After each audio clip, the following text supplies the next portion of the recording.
Halo teman-teman, jumpa lagi dengan saya Fasol dari Codingers. Kali ini kita akan belajar tentang clustering. Clustering adalah sebuah metode atau algoritma untuk mengelompokkan sebuah data atau objek berdasarkan tingkat kemiripan. Jadi intinya yang mirip akan dikumpulkan dan yang tidak mirip akan dikumpulkan dengan yang memiliki kemiripan dengan yang lainnya. Atau di sini disebut dengan cluster tadi. Ada juga yang mengatakan bahwa clustering adalah sebuah proses untuk mengelompokkan sebuah objek menjadi kelompok gitu ya, berdasarkan tingkat kemiripan. Ada juga yang mengartikannya sebagai proses untuk mengidentifikasi kelompok dari suatu data berdasarkan kemiripan atribut. Atribut itu ya macam-macam ya, bisa usia, bisa pendapatan, bisa jenis kelamin atau atribut yang lain. Kemudian clustering ada juga yang menamakannya atau menyebutnya juga dengan segmentasi atau pengelompokan. Dan clustering termasuk ke unsupervised method ya. Jadi beda dengan klasifikasi. Dimana di sini tidak ada label. Jadi tidak adanya label ya. Jadi kalau di klasifikasi kemarin ada label, selalu ada atribut yang berfungsi sebagai labelnya.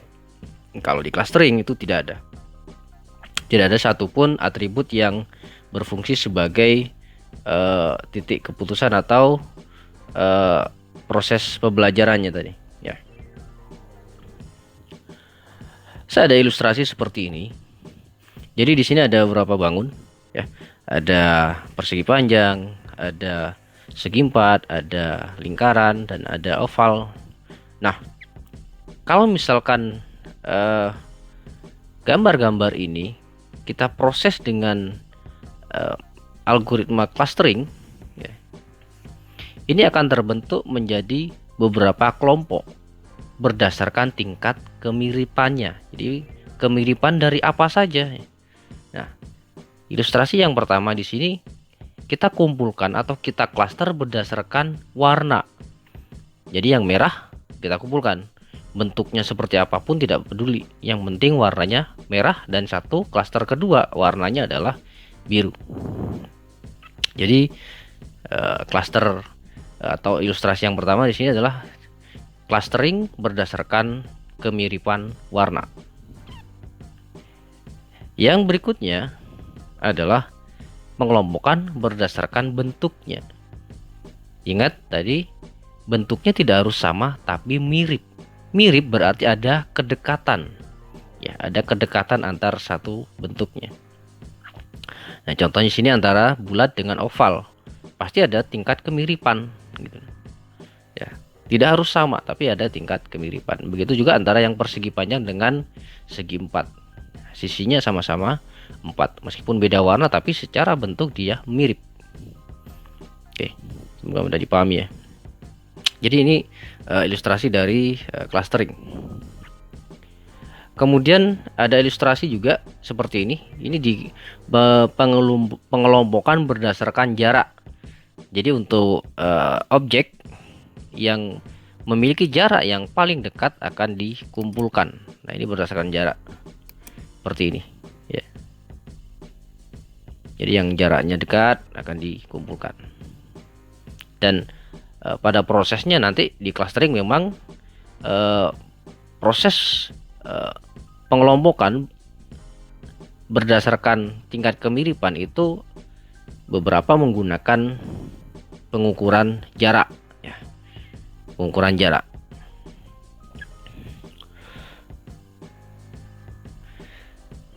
Di sini ada ilustrasi tentang data pelanggan ya, yang dikumpulkan berdasarkan pendapatan dan usia.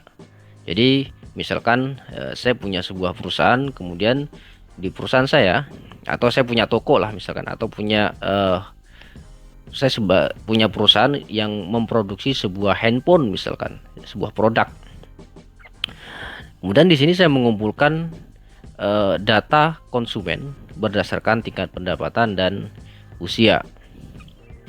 Kemudian data ini akan kita proses secara clustering.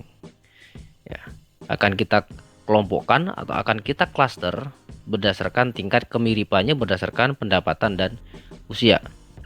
Nah, di sini saya tentukan menjadi 3. Ya. Yang pertama, ya, kelompok yang pertama adalah cluster dengan populasi berusia muda dengan pendapatan rendah. Mungkin ini untuk anak-anak usia sekolah mungkin ya. Kemudian yang kedua, klaster kedua adalah populasi berusia menengah dengan pendapatan yang lebih tinggi. Jadi orang yang sudah mulai menapaki sukses gitu ya. Kemudian yang terakhir, kelompok yang terakhir adalah populasi berusia tua dengan pendapatan yang relatif rendah. Nah, ini mungkin pensiunan gitu ya. Nah, berikutnya klaster ini atau hasil pengelompokan data ini mau diapakan? Nah, tergantung dari tujuan kita mengembangkan aplikasi clustering tadi, atau tujuan dari kita melakukan cluster tadi fungsinya apa. Pastinya tujuan strategis tadi sudah ditentukan di awal. Ya, contohnya misalkan tadi saya sebagai pemilik perusahaan handphone misalkan, dan kemudian saya akan membuat sebuah produk di mana produk ini ditujukan untuk orang-orang yang berjiwa muda dan fashionable, dan yang jelas harganya pasti mahal. Nah, dengan contoh ini maka target pemasaran saya atau target pemasaran perusahaan adalah pada customer yang berada di populasi atau di klaster kedua. Jadi dengan clustering ini pemasaran kita bisa lebih tepat sasaran. Jadi contoh gampangnya seperti itu. Jadi tidak perlu semua orang kita pasarkan atau kita promosikan. Anak-anak muda kita promosikan, orang-orang tua juga kita promosikan, padahal tidak terlalu tepat sasaran. Nah, begitu kira-kira ya. Nah, kemudian apa bedanya antara klasifikasi dengan clustering? Tadi sempat disinggung di awal ya, bahwa di klasifikasi itu pasti ada yang namanya label. Ada atribut label pasti di sini. Ya, pasti. Jadi kalau di video saya sebelumnya tentang klasifikasi, tentang KNN, tentang C45, itu pasti ada yang namanya kolom atau atribut label. Nah, disinilah ciri-ciri dari klasifikasi, karena ini biasanya yang digunakan untuk memprediksi atau untuk mengelompokkan data. Kemudian berikutnya adalah bagaimana label tadi kalau misalnya kita gambarkan ke dalam sebuah grafik di dalam klasifikasi. Jadi modelnya akhirnya seperti ini pengelompokannya. Jadi ini ada kumpulan data di mana dia labelnya adalah tidak, dan yang kelompok berikutnya adalah ya.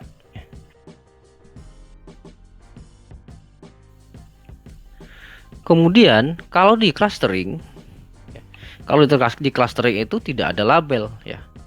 Tadi di awal juga sudah disinggung sedikit bahwa di clustering itu tidak ada label.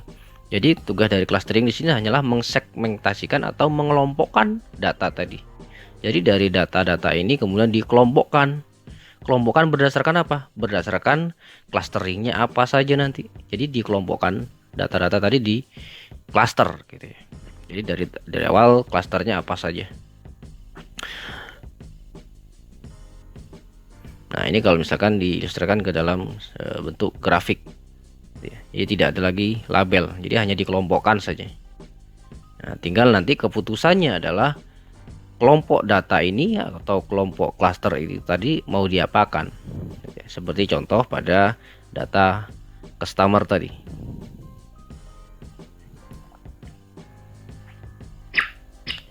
Nah, ada 3 jenis clustering ya. Yang pertama adalah partitioning, kemudian ada hierarki, kemudian yang terakhir adalah overlapping. Partitioning itu setiap objek ya. Jadi memungkinkan setiap objek data itu masuk ke dalam klaster tertentu tapi pada tahapan yang lain objek tadi bisa pindah klaster. Jadi di tahap awal mungkin dia di klaster A, tapi di tahap berikutnya dia bisa saja pindah klaster. Ya, karena mungkin adanya setelah tercipta klaster lain ternyata dia lebih dekat ke klaster yang lain. Nah, jadi misalkan kita punya sebuah kasus di mana data ini bisa berpindah-pindah atau dimungkinkan untuk berpindah klaster, maka kita bisa menggunakan metode K-means ya. Contohnya adalah metodenya K-means karena itu termasuk ke partitioning. Yang kedua tadi adalah hierarki ya. Kalau hierarki, kalau dia sudah masuk di satu cluster, maka dia tidak bisa pindah ke cluster yang lain. Jadi dia sifatnya setia gitu ya. Jadi misalkan kita punya sebuah studi kasus, jika data tersebut hanya boleh di satu kelompok, tidak boleh berpindah-pindah, maka dia termasuk di hierarki ya. Dan salah satu metodenya adalah aglomeratif ya, aglomeratif clustering. Dan yang terakhir adalah overlapping ya. Jadi overlapping berarti setiap data dapat menjadi anggota dari beberapa klaster sekaligus ya. Jadi dia termasuk anggota A, termasuk juga di anggota B. Jadi banyak anggota dia. Nah, jadi jika ada studi kasus di mana sebuah objek bisa menjadi anggota di beberapa klaster, maka dia termasuk overlapping. Dan metodenya yang tepat adalah ada fuzzy K-means, ada Gaussian, dan mungkin ada metode yang lainnya.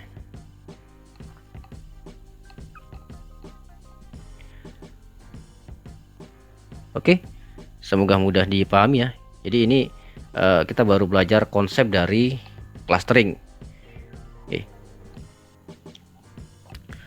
Terima kasih sudah menonton. Like jika suka dan dislike jika tidak suka.